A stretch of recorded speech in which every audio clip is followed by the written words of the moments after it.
राम सूरत कुमार जय गुरु राया योगी राम सूरत कुमार योगी राम सूरत कुमार योगी राम सूरत कुमार जय गुरु राया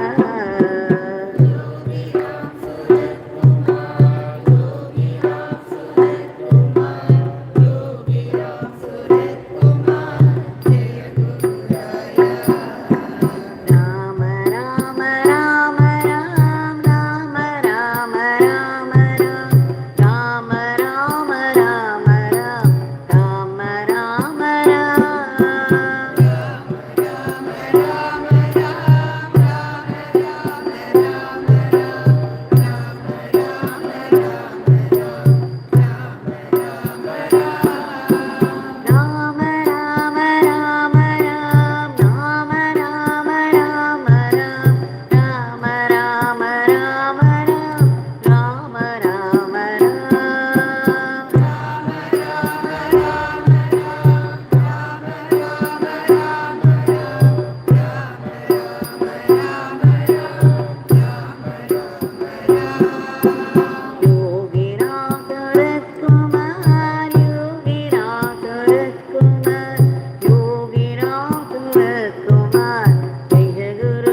राम राम राम राम राम राम राम राम राम राम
भगवान श्री योगी राम सूरत कुमार की जय।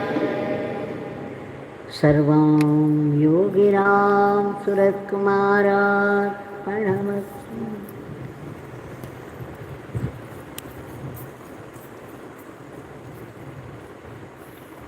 It's an extraordinary blessing for all of us to gather here in this powerful shrine. Even to gather here is a great blessing. Otherwise, we cannot even think about it, far less enter it. And we have been able to sing His powerful name.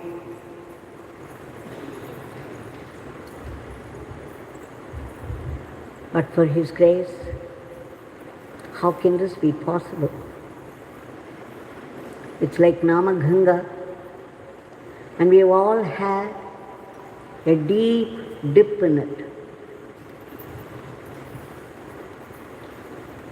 In celebration of His grace, with deep gratitude, we have offered the Nama lotuses at the lotus feet of Bhagavan.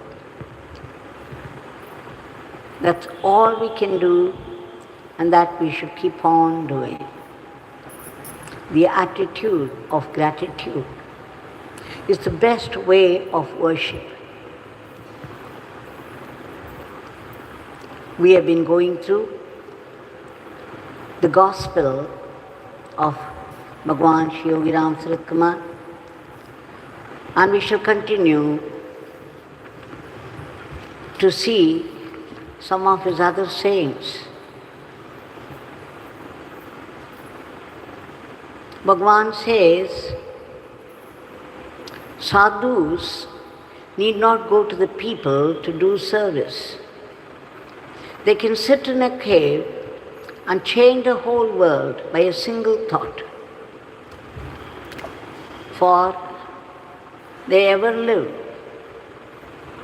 in that absolute silence, that powerful, almighty silence. And any single thought that appears in this pure awareness would find manifestation, expression immediately. Such is the power of thought that appears in the pure awareness.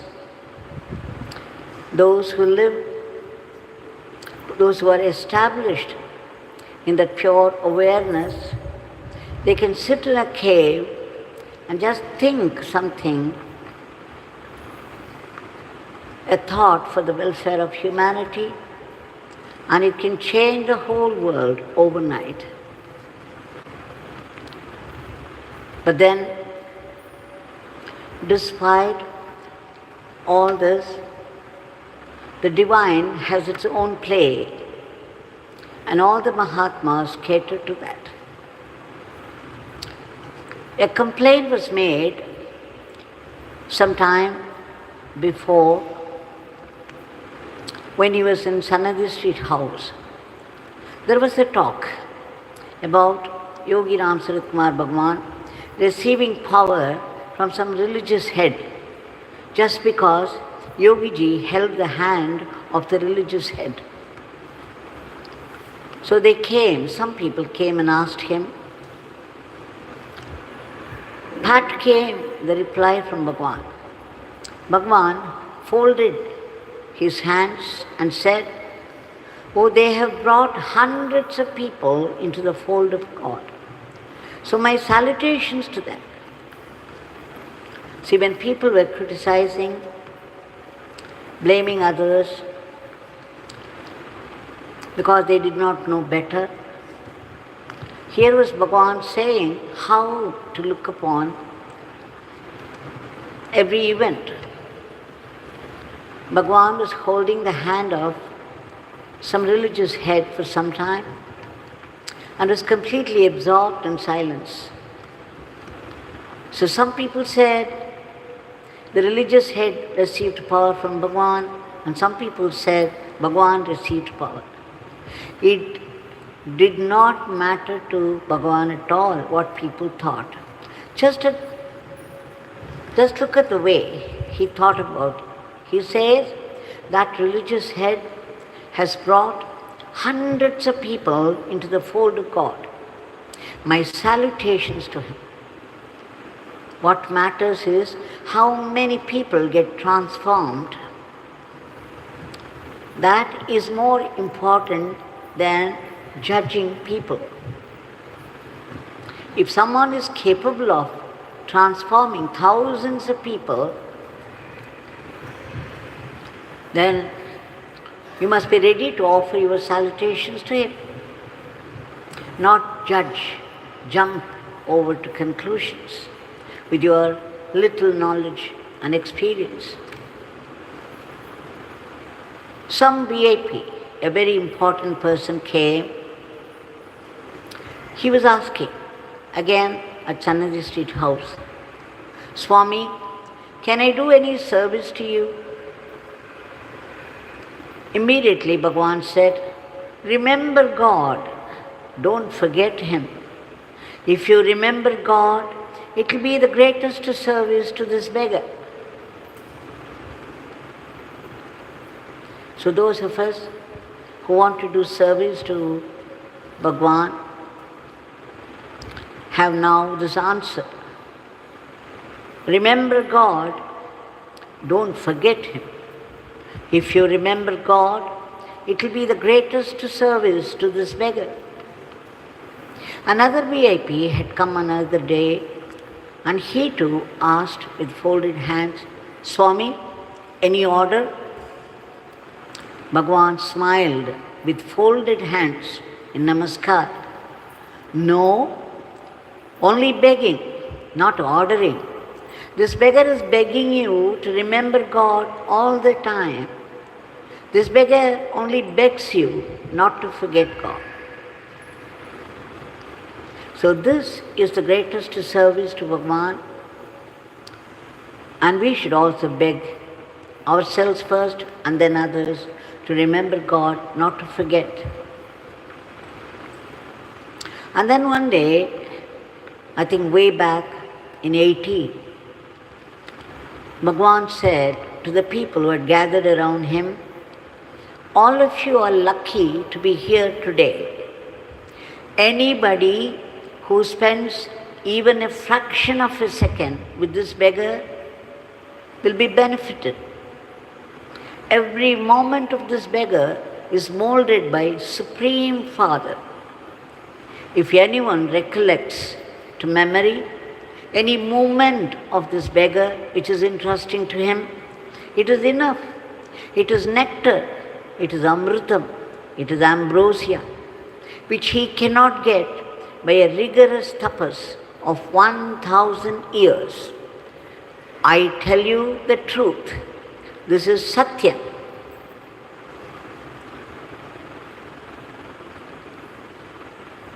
This is something that we have to read every day and hold it in mind and heart and follow it. He says, anybody who spends even a fraction of a second with this beggar will be benefited. If anyone recollects to memory any movement of this beggar which is interesting to him, it's enough. It is nectar, it is ambrosia, which he cannot get by a rigorous tapas of 1,000 years. I tell you the truth.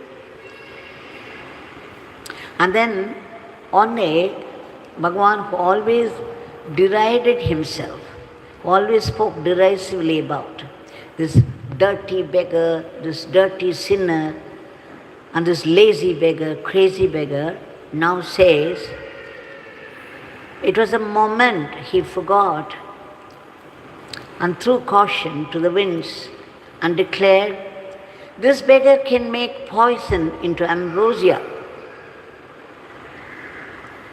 A clump of earth into a huge Himalayas. But as soon as he said, somebody folded his hands before him and started to cry, and suddenly Bhagwan came back to this world and then said, "Oh no, no, not this beggar. This beggar will appeal to Father to make it ambrosia.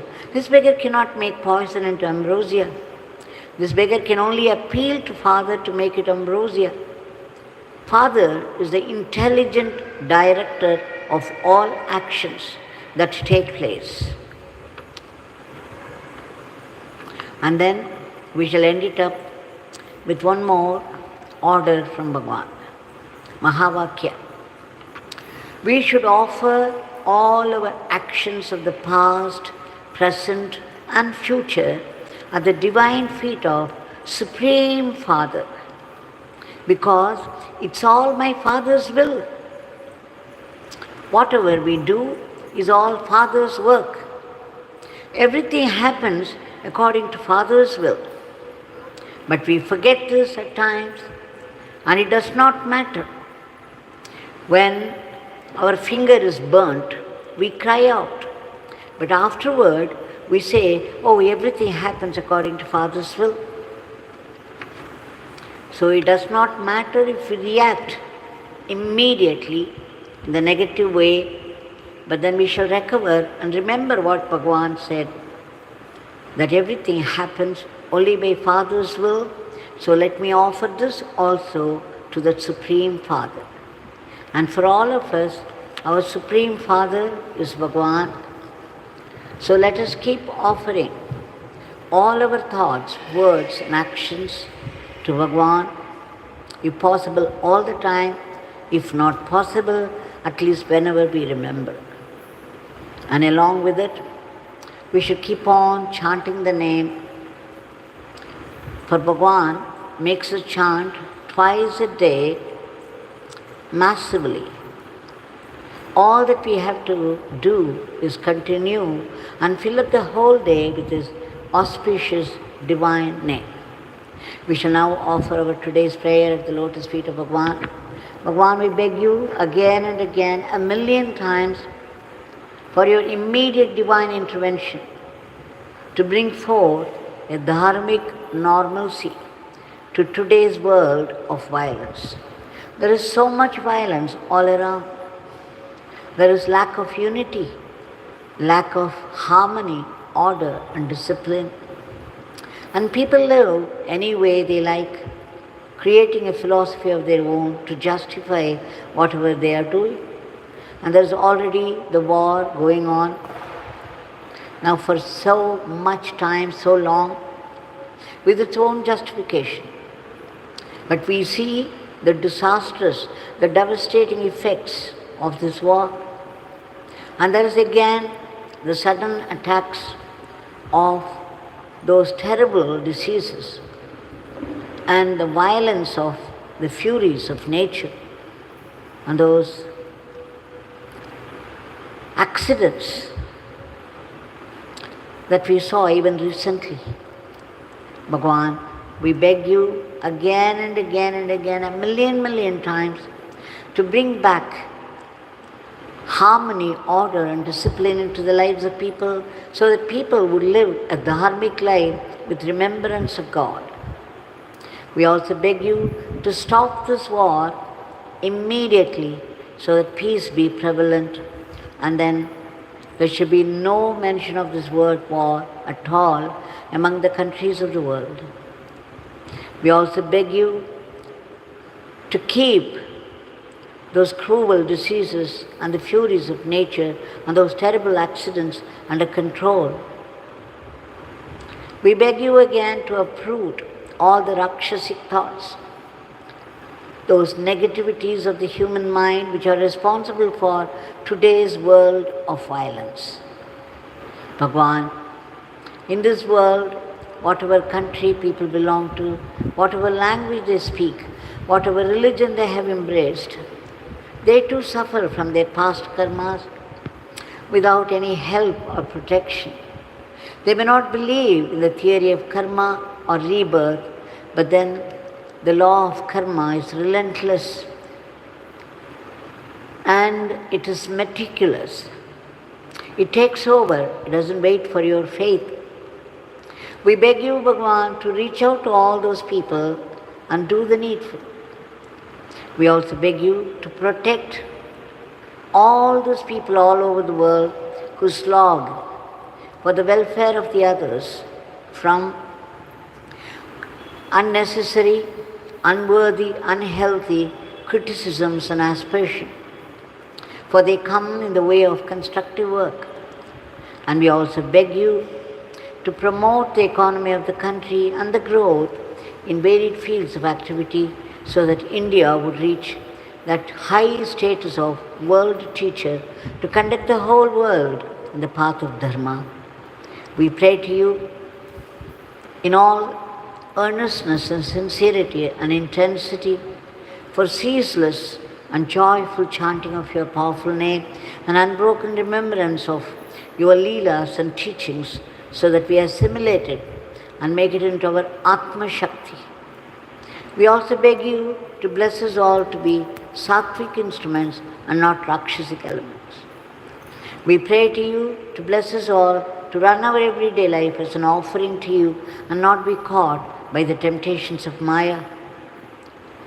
We also seek that ultimate state of being, that ultimate state of pure awareness of yours. But then we need to be purified. Right now, our minds are filled with those residual, latent tendencies of our past karmas, because of which there are desires and desires, and there are sudden attacks of fear. You don't even know where it comes from and what for, and yet the fear can turn into killer fear sometimes. And there is jealousy, passion, and poisonous anger, and above all, the sorrow turning into depression and lifelong medicine. Bhagavan, the saving graces you have declared that the divine name of God is a very powerful weapon against our past karmas. We take refuge in your powerful name and beg you to bless us for early purification. Wherever we live in this world, whatever work, whatever duty falls into our hand, we know it's all your work. So please bless us to do it in the spirit of service to you, and that joyfully, without any unhealthy competition or jealousy, so that every seva that we do will turn into Atma Shakti. Please bless us to practice acceptance of whatever life brings to us, be it a joy or sorrow. They come from you because you will it. It is your sankalpa. And whatever comes from you can only be a great blessing. When a bad karma begins to play up, all that we hold as security in life, money, power, relatives, friends, and whatnot, will drop off when in need. And then you realize it is only God, the only security is God, and nothing else, no one else. So this would purify our mind. And what is more, God, out of His generosity and compassion, puts a blessing which pushes us back to God. For when the misfortune takes over, we resent God and His grace, feeling let down, and try to move away from Him. But the blessing God puts in the punishment pushes us towards Him again for our own transformation, for greater kinship with God. In a purified mind, we would be able to feel the living, vibrant presence of God everywhere and in everything. And Bhagavan, please bless us to know, to see that it is your sankalpa, your will, that's behind all the happenings of life and the world. Please bless us to be grateful to you even for the sufferings of life. We beg you, Bhagavan, for your powerful blessings to reach out to all the creatures of the cosmos to be lifted to a higher plane. And finally, we seek liberation from the vicious cycle of repeated births and deaths, the root cause of which is that utter selfishness, the I and mind that rule all our lives. Bhagwan, we beg you to uproot this Aham Bhavam and promote Atma Bhavam so that we be blessed with that immortal life, that eternal living in merger with you, or eternal servitude to you, the eternal supreme divinity. Jai Yogiram Sadhguru.